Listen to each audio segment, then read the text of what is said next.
And we're alive. We are alive and we are live. We are And alive yeah.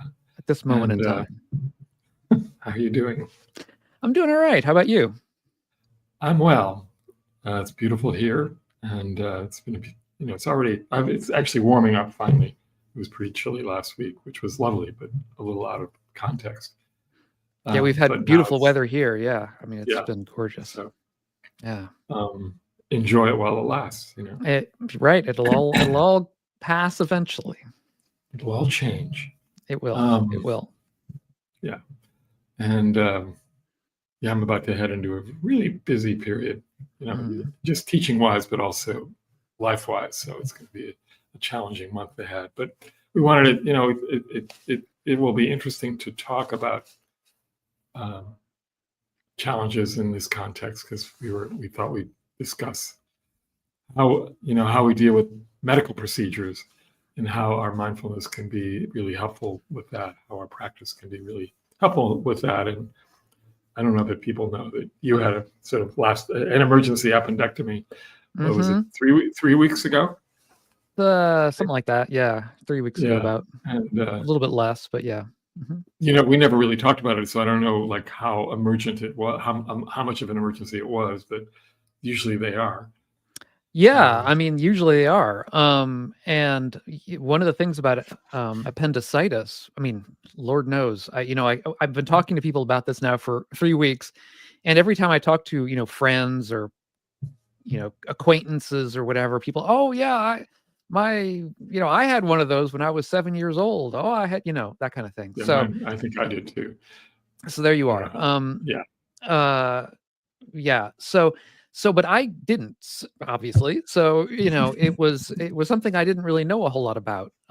It's strange how with medical stuff, it's sort of like until you have it, you sort of don't know what it's about. It's just sort of something that people talk about, and there's a word for it, and okay. But then, yeah, I mean, I just felt like I was really sick. I felt like I had a 24-hour bug, stomach bug, which I think we've all gone through, Sure. and is one of the most unpleasant things to go to go through in life.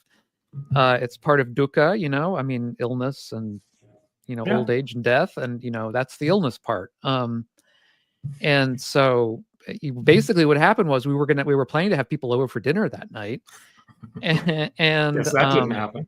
well, exactly, yeah, right. But the Or thing they all came is, to the hospital and had it there. yeah, right. We just decided to cook up stuff for them at the hospital. No, um, no. I mean, it's sort of like because as a result, when around, in the morning and early afternoon, I started feeling kind of, you know, bleh, nauseous and pain in my stomach. I thought, oh gosh, I'm gonna have to call these people and tell them that we're off for today. But trying to decide, this is part of the mindfulness thing is, Right. going through several hours of observation, mindfulness of the body. I mean, what's going on here? How bad is this? Or is this just some transient thing, as happens? You get a little sort of a tummy thing, and then it just sort of goes away. But it didn't. It just kept getting worse and worse. And Yeah, and at some point it must have felt different than a normal. Yeah. And yeah, then, yeah. I mean, that's the thing. I mean, first of all, it began to feel different from just the transient tummy thing. right. And then I told my wife, yeah, we're gonna have to cancel this. And then I just sort of, lay on the couch expecting the next 24 hours to be awful, you know, but ordinarily awful, right? Just sort of a Right. normal awful. Um, yeah, but then later on, it just began, I was paying attention. I was mindfulness of the body, paying attention to what was going on, and mindfulness of feelings, paying attention to the pain, and just becoming aware that things were not developing the way I was expecting them to. The nausea, the pain they weren't reacting the same way I remember them having done, when I had a stomach bug. And after a few hours of that, I decided, well, we should, okay, let's go to the hospital. I mean, my wife had been suggesting that for a couple hours before, Of but course, yes. of course, but I was sort of, We I don't. men are strong. We Yes. well, I didn't. It's like you don't want to inconvenience people at the ER. With a stomach bug. You don't want to go there Right. and have them say, Sure. "Well, Doug, just take some fluids, go back home, you'll be fine tomorrow." I would have felt like a fool. So I mean, even if it wouldn't have been a bad idea. Right. So any event, so yeah, we went and they asked me pretty much. I mean, the doctor there asked me pretty much right away. So have you ever had your appendix out? Right. And I said no. Like that hadn't even occurred to me. Right. Because it wasn't in the lower right quadrant, which is what they tell you. The pain is supposed to be. It wasn't for me that way. But any event, they gave me a CAT scan, and yeah, that was what it was. And Right. and they gave me.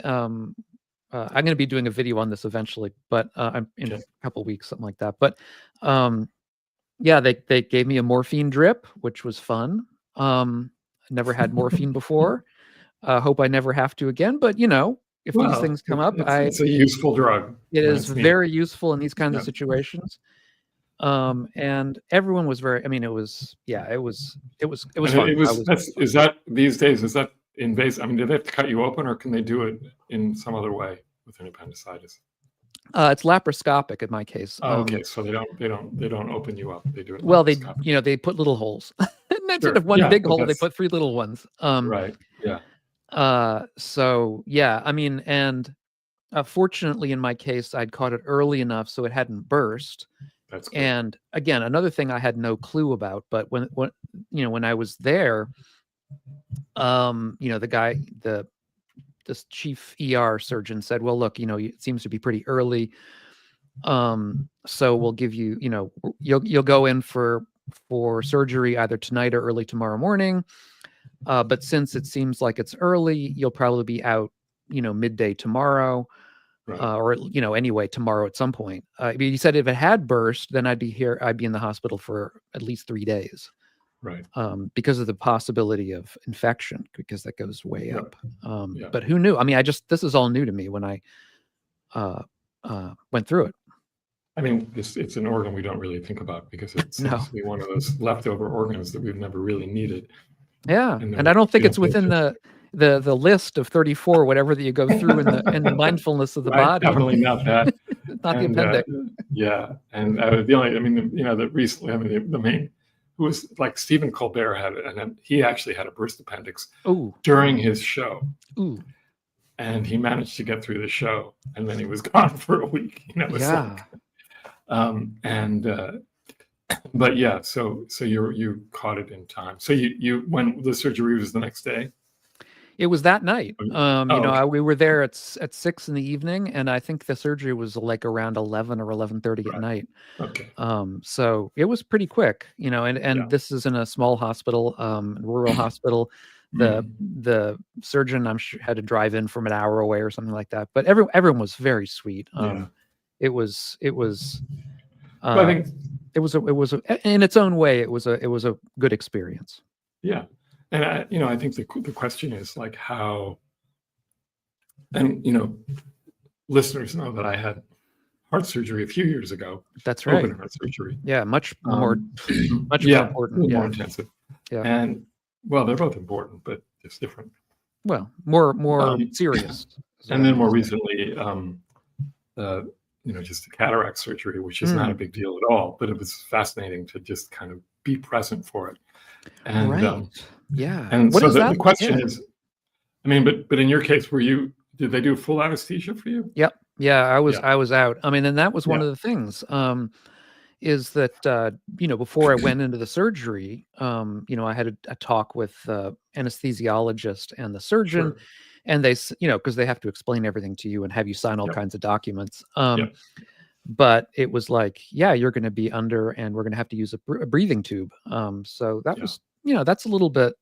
That's where the mindfulness of death comes in, and you sort of say, well, okay, this is a serious thing. I mean, Yeah, I know that it's routine. I know that the chances are very, very small, but they're not zero ever when you go into, all yeah, that for stuff. sure.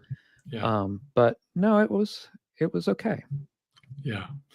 Um, yeah, I mean, when I had the surgery 2 years ago, 3 years ago almost, it was a fascinating experience to me. Mm, And it was all planned, so I knew what was going to happen. It wasn't right. like and um, and I also had complete trust in the surgeon who I barely Yeah. met, Hmm. but I knew enough about him, um, and so I was fascinated by. I mean, I brought this curiosity to the whole Mm, event, yeah. and then you're out for however I was out for like 6 hours, I think, Mm, and when I came out, it felt very weird, hmm. because I still had, and for 2 or 3 days, I had all these tubes in me, and you Right. know, um, and uh, what was really important to me was not only, of course, being fully present with what was going on, but also recognizing how wonderful the staff was, and just like Exactly. how, really having, especially this one young nurse who was fairly new, and he was the night nurse, and he was, the first night I was there, and those of you that have spent a night in a hospital, especially in a cardiac unit, you never get any sleep because Mm, they wake you up every other hour to check your vitals. But hmm. and normally it's done via, they're monitoring you from somewhere else. They're not coming in; they're just monitoring. But for some reason, the monitor wasn't working, so he had to keep Oh. waking me up. And he was so apologetic for waking me up. And I said, just no big deal, it's just like whatever.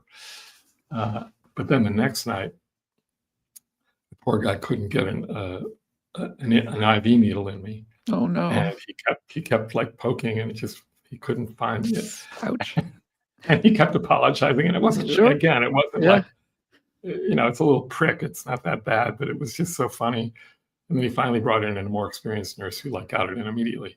Yep. But the poor guy, and he was so sweet, and I felt so badly for him. But it was just the whole staff was that way, and so, just to have that kind of presence, as opposed to, like, sort of, for me, it was like just letting go into the process. So there was this, like, I had no idea what to expect. Hmm. And I just said, let's see what happens. Yeah. The cataract, I mean, it was like so quick. But the Mm, one thing I did, and I have the other one coming up actually the day after tomorrow, I'm doing the left eye. But it's, again, it was like the staff is really great, and they're very friendly, and I like my doctor. But with cataract, they don't knock you out completely. right. You need to be somewhat alert. But I've been having these other physical issues with my right hip, so just it's hard for Mm, me to lie still, mm. uh, or be But you have told to to, lie right? still. Yeah. Yeah, and so she kept, after we were done, she said, "You really, you had a hard time being still." And I said, "Explain the situation. It may be better because I've, at least for the time being, I've gone on a steroid treatment, which Mm. might May help help. Yeah. by Friday." I said, "Look, just ask the guy to give me a little more of an anesthesia boost. Hmm. I mean, it's usually twilight, but just so I'd be alert enough, but I will be comfortable." But Hmm. we'll see. I mean, I'll see how I feel when I get there on Friday. That by then the cortisone may kick in enough to keep the Right. pain away. Yeah. But yeah, but it was just like, wow. It was just kind of I got there at 10 and I was out by 2. It's like, That's good. and then you're sort of present with the new feeling of your eye, I was gonna say, what is it like? Well, Yeah. what is it like? First of all, I mean, I assume that since you're awake, you're able to, in a sense, see all that's going on. Yeah, and That you're must be a you're little hearing, weird. yeah, Um, and um, they're just saying, open your up, but you don't feel anything. oh, you don't That's feel the way, anything. yeah. Yeah. But you Maybe a can little see bit. can you see what's going on with your eye while they're working on it, or No, because I mean, actually, I must have been out enough that I didn't even notice. okay, that's good. I And was gonna say that's good. yeah, I'll see how it is on Friday, but Yeah. because I mean, now that you mention it, you would think you would see like the laser, whatever it is that Or cuts you whatever. open, Yeah. Yeah, yeah, but you yeah. don't feel anything. That's good. Yeah. And then it takes a day for the eye to kind of adjust to a new lens. So in whatever eye it is, and then suddenly, it's like, oh, I no longer need my contact lenses, and Okay. it's like, Yeah, that's good. so there's that kind of adaptation, but to be fully present for these experiences, and as we were talking earlier, the other, I think more common uh, conditions that we find ourselves in are, going to the dentist and dealing with, all of that, Mm-hmm. which is, never a pleasant experience, it seems, no matter what it is. Just like, Yeah. and, and, I've had a fair amount of dental work in the last 6 months, and between a few teeth being extracted and Oh. root canal.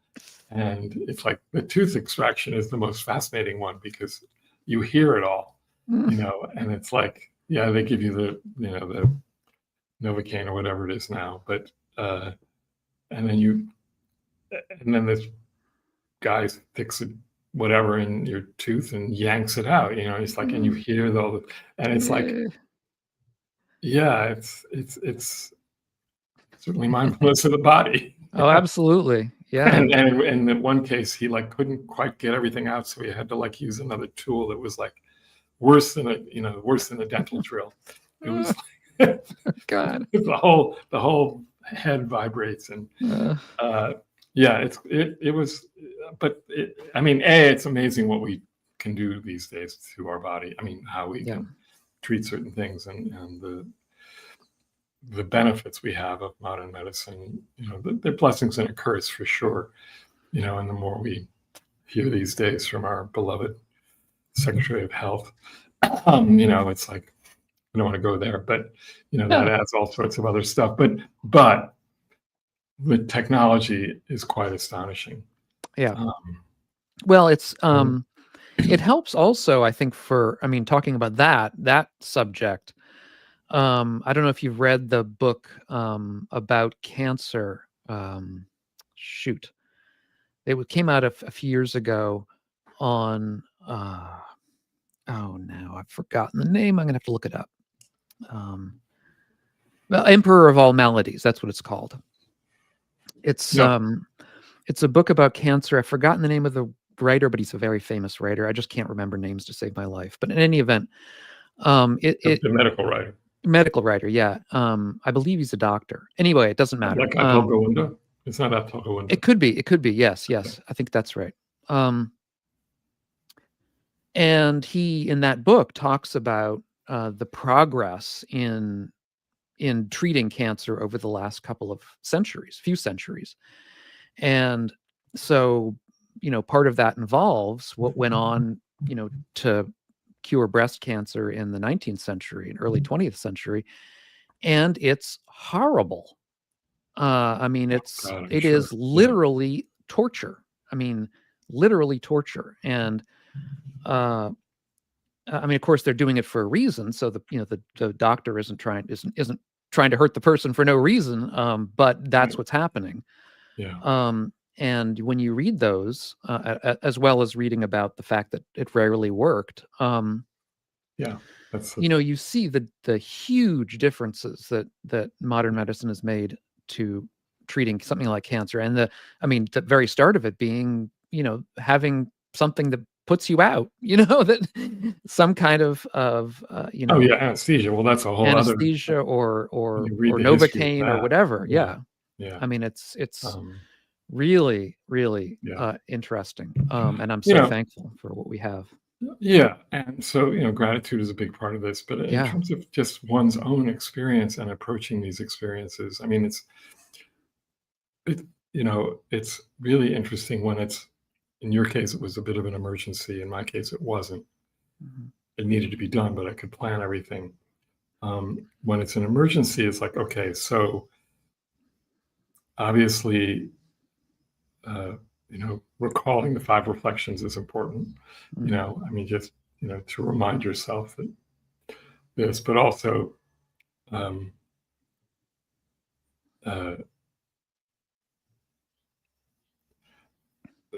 being to be fully present with the experience, just in a way, it kind of enhances the whole thing to me. Like, oh yeah, and this is remarkable. And it's like you just the letting go into the experience, I guess is what I'm trying to say. So if you let go into the experience, Mm-hmm. then you will naturally be somewhat mindful of the experience. And to Yeah. the point you can. Obviously, I once mean, you're knocked out, you're knocked out. And then it's like, right. what's there when I wake up? Exactly. What What is it feels, like to yeah, be knocked out for? yeah. Yeah. Absolutely. I mean, one of the problems that I would have had with this many years or decades ago is that I was really scared of doctors and Mhm. hospitals. And I had to go to the hospital when I was very young, and it was a scary, scary thing for, Sure, yeah. obviously for somebody who's very young. And that sort of stuck with me for a long period of time. And I think it helped in the last couple of decades that I've had so many skin surgeries, as I've Mhm, outlined right. sometimes on my channel. I've had like 9 basal cell carcinomas over the years, and the they're not emergencies. Obviously, it's not a form of cancer that's particularly problematic or dangerous. So I don't want to go too far that way, but it's just, the the procedure is one like with you, where it's a local anesthetic. You're awake during the whole thing. Um, they're trying their best not to have you have any pain, but they're excising a whole bunch of stuff, and so they'll get up to the edge of something, and you have to say, "It's hurting now," and Yeah, they give you a little bit more, and it's like, yeah, and then it can be painful for the next 24 hours. So there's a certain amount of that, and having gone through that a number of times, I think I've gotten that helped me to overcome some of the fear, because you sort of you go through the whole thing a right, number of right. times. You realize you're going to survive, basically. And then it gives you more, at least for me, it gives me more ability to reflect on the compassion and the metta, the loving the kindness of it. And that, I think, is really what helps me be present, Yeah, absolutely. especially during an emergency. And this is one of Yeah, the things that I'll talk about in my video as well. But it's just the kindness, the kindness of the compassion of everybody, being a present for that and being aware of that, as opposed to being so frightened that that's something that's off in another country. yeah, yeah. And Is you I were think. fortunate. I mean, you were also fortunate, and you were in a hospital, a small hospital in Yeah, but northern even Connecticut. Yeah, even even when I've had these kinds of relatively minor surgeries in New York or yeah, wherever, yeah, everyone is so. I mean, at least yeah. I've had. I mean, maybe I'm lucky. I mean, I've had good experiences. You haven't. Um, Well, you haven't been in an emergency room, and like I think I did a blog. I know I did a blog post on this because after I had surgery, heart surgery, then my partner also had heart surgery. Not heart surgery. Had abdominal surgery a month or right. two later. Mm-hmm. And she had, after that surgery, she had to go back, and Oh, we ended yeah. up in the emergency room at Mount That's right. Sinai. Yeah. So that is another experience altogether. But boy, was it, I mean, without any sort of practice, that would have been really hell. It was hell as Yeah. it was, Yeah. but I could experience that hell from a different place. And I wasn't, I was just there for her. Yeah. And, and Yeah. that particular ER is one of the worst, Mm. one of the busiest, and then you're confronted with so many sounds and sights and screaming Mm-hmm. and but it's also one of the great equalizers, because there are people of great wealth that end up there, and Mm-hmm. there are people for whom that is their primary care, Mm-hmm. and that's just where they end up. And so there is that recognition as well. Yeah. And so you know to be, hopefully none of us will have to deal with that, but if we do, to be fully present with, and as you said, compassion for the staff, and also compassion for the other people in that Mm-hmm. room who are Absolutely. Yeah. suffering so much. Yeah. um, Yeah, no, and absolutely. And I've been in the emergency room and surgery with my wife, and in New York, and yeah, yeah, absolutely, I can attest to um, that. Hmm. so that's a whole other experience. But then Hmm. what I was going to say is, in terms of pain, like I know with the dentist, they'll give you the Novocaine, and they'll say if it's, let me know if it's still. And I usually, I don't, when there's a little pain, I don't make a big deal out of it. I mean, again, it's another place of practice because it's generally temporary, and it's just like it comes and it goes. Right. It's more like a discomfort, and like, how do I hold that discomfort in that context? Yep. And yet, there's no crime in asking for more Novocaine or no more, Sure. Yeah. whatever. And I mean, that's not addictive, so it's okay. No. Yeah. Morphine is another matter, but Yeah, but they're pretty good about it. I mean, Oh, yeah. at least, You're and my not- wife had much more than I did when she was in the hospital because her surgery was much more Yeah, extensive course, at the time, years ago. Yeah. I'm not going to go into it, but it was involved many more days of Yeah, I'm recovery sure. and Yeah. and so that, and I was aware of the fact that morphine doesn't necessarily cover all the pain because she That's true. had morphine and she was still in pain, and Yeah. that was a real eye opener for me because I was always under the impression that modern medicine has solved the problem of pain. But then when I was with my wife in the hospital, I realized that was not the case. I mean, of course, they can do a lot for you. I mean, my God, Yeah. a million times more than they could a century or 2 centuries ago, but they can't do everything. And Yeah. so, you still Yeah. have to deal with that. Yeah. But then in this, we are fortunate. Oh my gosh, yes. Yes. If we were in a war zone, it would be another matter altogether, Oh, as we yeah. know. It's so, that's the other thing is recollecting that the good fortune we have to be where we are, but and then offering compassion to those who are not in that good fortune place. Yeah. And also compassion and I think kindness to the people doing the work there. Because personally, I've only had, as I say, great experiences with medical professionals in a hospital setting. They've all, at least certainly appeared to me to be doing everything they could for me, or for my wife. And even if things were not necessarily going exactly according to plan, I felt like they were doing their darn best, and that's humbling. They're trying to do what they can, and so having, I just feel kindness towards them for that aspect of it. Yeah. And yeah, for sure. And I mean, nurses in particular work ridiculous hours. Absolutely. And I just remember there was a year when I was in chaplaincy training.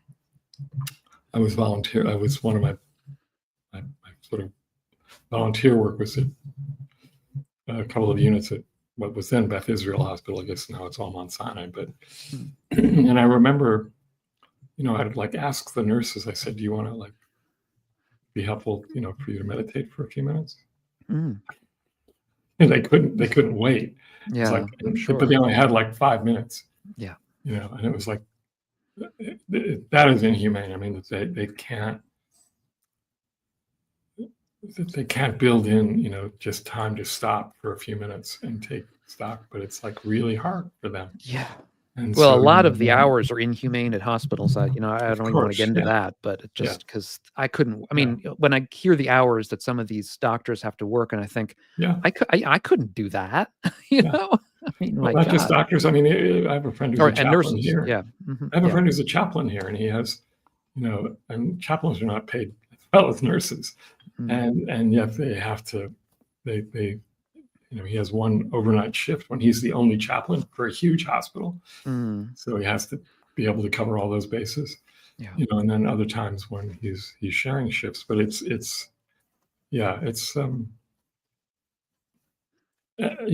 yeah, we're grateful to have them available. So so I think that mindfulness, compassion, loving kindness, these are all such important qualities to bring into our experience, whatever that experience is, even the dentist.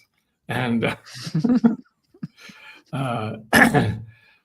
they're doing their job. I think maybe the problem I have with dentists It's not what they do; it's how much it costs, and that it isn't covered.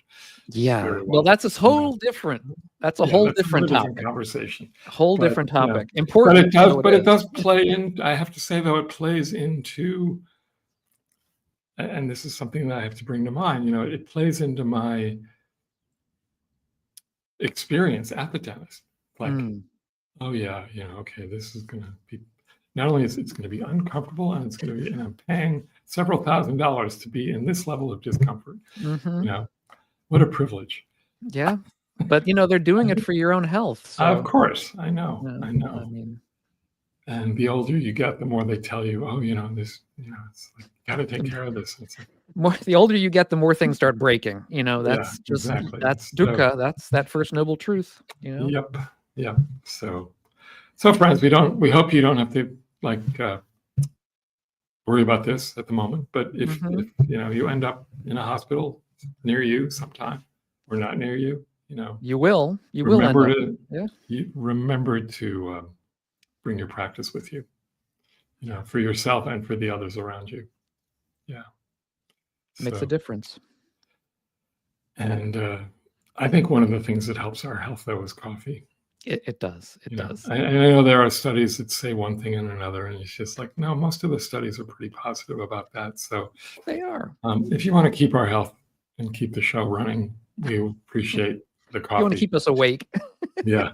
And you can buy us a coffee at diggingthedharma.com, and we will see you next week. Yeah. Let me put the diggingthedharma.com up here on the screen for those watching on YouTube, and for those listening at home. It's available at diggingthedharma.com. Okay. And we will see you next week. Yep. All right. Take care. Bye, Doug. You too.